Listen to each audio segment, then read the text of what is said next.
Armorsaurs seems to be the new Power Rangers rip-off in town. Episode 1 hit DisneyXD not too long ago, and after my last Armorsaurs video, my comments have been majoritively filled with, when will you talk about Armorsaurs again? Now's the time. So, 65 million years ago, dinosaurs actually didn't go extinct, but instead went missing. Abducted by an alien spacecraft who later brought them back to Earth, not before experimenting on them and using their DNA to create robotic counterparts called clone drones. Which I think is a pretty fun idea. I mean, I'm sure it's not the first time that aliens and dinosaurs have been linked together in film or TV, but I'd love to see more about the whole sort of abducting of the dinosaurs and experimenting with them. I think that'd be a fun little story. The pilot episode sees 5 teenagers get recruited to fight against evil forces with the help of dinosaurs. Preserved under the organisation ARM station, which does just sound like a radio station you'd find at like 4 in the morning on like a long haul drive. Now apparently these 5 teenagers have an extremely rare gene called the avian anomaly, which allows them to telepathically communicate with birds. And you don't have to understand too much about evolution to know that birds are the closest living relative to dinosaurs. So if they can communicate with birds, they can communicate with dinosaurs. It's not explained at all why they have this gene, and it's not even focused on. You'd think this would be some insane, like, scientific revelation. Apparently not. Apparently they can just communicate with the birds, and we're just lucky that this exists in a universe where we brought dinosaurs back as well. It is as silly as it sounds, but this is DisneyXD we're talking about, a channel that went from skaters and rock stars to bionic humans and superheroes. All incredible shows, might I add. The first recruits to show up are sisters Paloma and Prescott Silver. Paloma is depicted as the popular and pretty girl with no common sense, believing the entire establishment is just a big escape room. Prescott, on the other hand, is a lot more down to earth, a lot smarter, and tries to keep Paloma close by. And immediately I do have a bit of a soft spot for both of these characters. They seem like a fun duo, and I wouldn't be surprised if they go on to carry most of the heart in this show. We then meet Liam Roberts, who technically isn't a recruit, but instead a scientist at ARM. He's here to escort all of the recruits to the main base once they've all arrived, but of course his nerdiness, both in appearance and mannerisms, kind of clashes with Paloma a little bit. Not necessarily in a negative way. You know, Paloma does think he's kind of cute, but she's just getting on his nerves the entire time. But he is able to find some level ground with her through Prescott. Liam's the standard sort of teenage prodigy type character. He doesn't stand out too much, but his comedic timing is pretty great.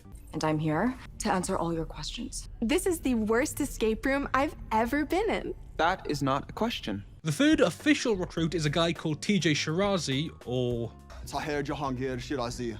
Or you can just call me TJ. He's meant to be the laid-back, cool guy that's in it for the adventure, but his maturity somewhat matches Paloma, you know, being the all-looks, no-brain character. And I'm actually going to wait till later in the video to discuss him a little bit more. And then finally, we have June. He's the head screwed-on character with more of a backbone than any of the others, but there's also a little bit of insecurity with him, along with a lack of patience and some anger issues. He seems to be the most important of the recruits due to the show focusing a little more on his backstory regarding his brother. Before June's recruitment, his brother Sue was an agent of ARM and was sent on a mission to rescue a T-Rex that had been intercepted in transit by, of course, clone drones. Sue's personal dinosaur was a Triceratops named Cobalt, and whilst on the mission they were both attacked. The organisation were able to save Cobalt the Triceratops, but Sue couldn't be found. Believed to have been kidnapped by a rogue mercenary called Switchblade. Switchblade's mission is to take control of the dinosaurs, so if he can control those with the gene, he can then control the dinosaurs. The recruit's first mission is to save the loose T-Rex, but overall, they need to be a defense force against Switchblade and any other aliens or robots that come their way. Most of this is explained by Lieutenant Jesselyn Helmsworth, Dr. Chandler, and Kex, an original Armorsaur pilot who also has the gene.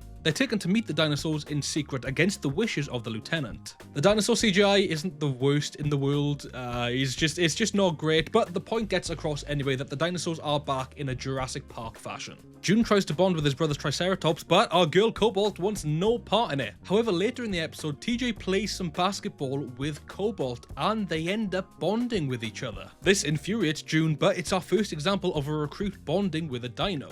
And this is why I wanted to wait to talk about TJ, because we get this really cool moment between him and Cobalt that shows a much softer side to the character, and despite the average CGI, it really sells the moment and made me feel connected to both TJ and Cobalt. And I mean, I'll have a Triceratops as it is, so it was a win-win. So the team are now gearing up to go on the T-Rex rescue mission, and they're given a sort of uniform before being showed their armored suits. And you know, I just wish I could tell what colors each of these Rangers were going to be before they get the suits. A complete shock to us all. Prescott is the orange pilot, Paloma is the yellow pilot, June is the black pilot, TJ is the blue pilot, and Liam is the red pilot. And there's even a whole henshin sequence paired with a theme song. Look, it's not the most elaborate, but it's better than Cosmic Fury in my opinion. As they head to their mission, we get to see Cobalt in action. We see that, okay, it's kind of weird, but it's cool. So TJ is in like this car that then transforms into more of like a jet, which then becomes Cobalt's armor. There's definitely like a Transformers vibe they're trying to go with there, but for the most part, I think it looks really cool, and the sort of mechanical nature lends itself to the CGI. Like the dinosaur CGI is fine, it's not perfect, it is what it is. The mechanical dinosaurs and the sort of the armor that they give the dinosaurs, that's very good CGI. On their mission, they take out some clone drones, accidentally confront Switchblade, but still inevitably save the T-Rex. However, it starts attacking them, chasing them, and almost kills Liam. Until we learn that Liam doesn't even have to bond with this dinosaur because he's already bonded with the dinosaur. Liam has looked after him since he was a baby. He's already bonded with him, and now the T-Rex feels safe that they've been reunited. It's actually really sweet. I wasn't quite aware from watching it that Liam had the gene. It was implied that all the recruits had the gene, but maybe I just missed a beat, maybe I missed a line, but I didn't think Liam had it, so I think that's a cool moment. And if he doesn't have it, an even cooler moment, because now the dinosaur has bonded with him without even having the ability to communicate, which I guess could be more of a struggle, but it was a nice scene, it was sweet. And also June eventually does come round to TJ having bonded with Cobalt, but TJ's relationship with the dinosaur is weird. Like the way he talks about Cobalt is as if he stole someone's girl.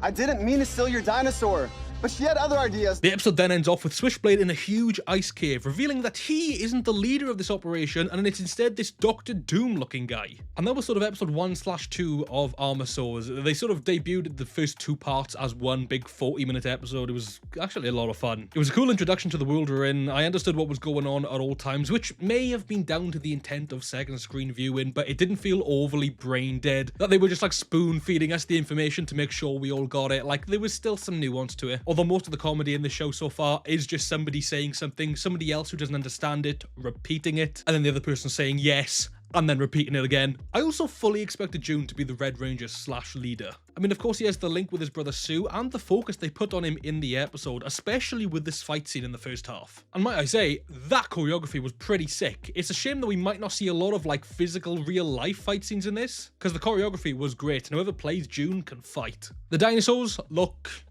pretty bad. I'm sorry, they do. Like I've been saying, they're not the worst in the world, but just them in their raw forms, it doesn't look great. Not Dino Charge bad or Mini Force Dino King bad, but when they're next to humans, they just don't hold up. Which, in fairness, I should give credit, when they're immersed in fully CG environments with no other sort of green screen human interactions, they blend in a little bit more. And like I said, when they're in the armor, and especially the clone drones, the sort of robotic look, it works a lot better. I don't know, low budget TV has just never been able to nail the dinosaur before. Though I will say the dinos do look better than the Ranger suits. I'll still never truly understand the modern day obsession with combining live action footage with animation. And I'm not talking Who Framed Roger Rabbit or Space Jam, I'm talking Reboot the Guardian called Mini Force Super Dimension Force, and well, this show as well. It's definitely the better of the bunch in terms of animation, but not only do the renderings of the suit look bad, so do the suits themselves. Like there's not a lot of source here. In the first episode we only see Blue and Red get their dinos, but we know from promotional images and trailers for the show that both Prescott and Paloma are getting some form of raptor, and June will be getting a pterodactyl. And the production of the show as well, of course, isn't too traditional, with being half-shot American footage and half-shot Korean. I know Power Rangers has been doing it for years with Japan, but it's just not with animation, and the sets are also completely virtual, either being shot on a green screen or a virtual production stage. But I've definitely seen far worse. I mean, compare this to King Oja. I mean, the latter definitely has more flair with their backgrounds. They look a lot better, but the compositing and mainly the tracking in this show is really good. I wasn't a huge fan of the theme song when I first heard it, but it's definitely a bit of an earworm. I found myself walking around the house just doing standard day-to-day things, just going, you know, armor up, Armorsaurs. There's no real weight to it, but it's definitely catchy. I also love how in the end credits to the episode, they actually used music from the original Armorsaurs TV show. I honestly thought that was a lovely homage to the show they're adapting from. As for the future of the show, I really don't know what to think. I feel like there's definitely an audience to the show with a similar but less funded vibe of Lab Rats, Mighty Med, and of course Power Rangers. Don't forget, 20th Century Studios is working on a Power Rangers series for Disney+, so this could be a great gateway for a new generation to get into the concept of henshin heroes in the build-up to the Power Rangers show. which does make us wonder whether that's like Disney's plan in a way to sort of test the waters with this and then see how the Power Rangers show does after the fact. I'd definitely be interested in watching more of this show. Whether I do more videos on it is a bit of another question. It was a little bit difficult to watch this show and get my hands on it, so shout out to Liz and Calvin for helping me out there. Let me know your thoughts on Armorsaurs in the comments, and if you made it this far in the video, thank you so much. Comment the words armor up down below so I know who made it to the end of the video and who didn't. Huge thank you and shout out to Sarah Jane, Eric Lights and Sam James, our Super Dino Mode patrons.